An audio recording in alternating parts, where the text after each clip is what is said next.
So how to enable or disable UHQ shelf on your Samsung device? For that, first of all, you need to go to your setting, and from here go the sound and vibrations, and now here you can see the sound quality and effects.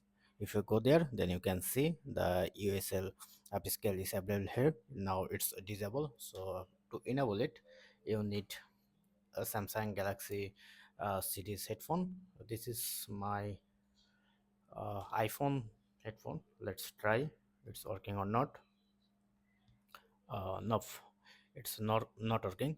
You need once you plug in the Samsung series headphone, this option is visible for you. So if you disable it, just disable, and if you want to enable, just toggle on, then it will be enabled.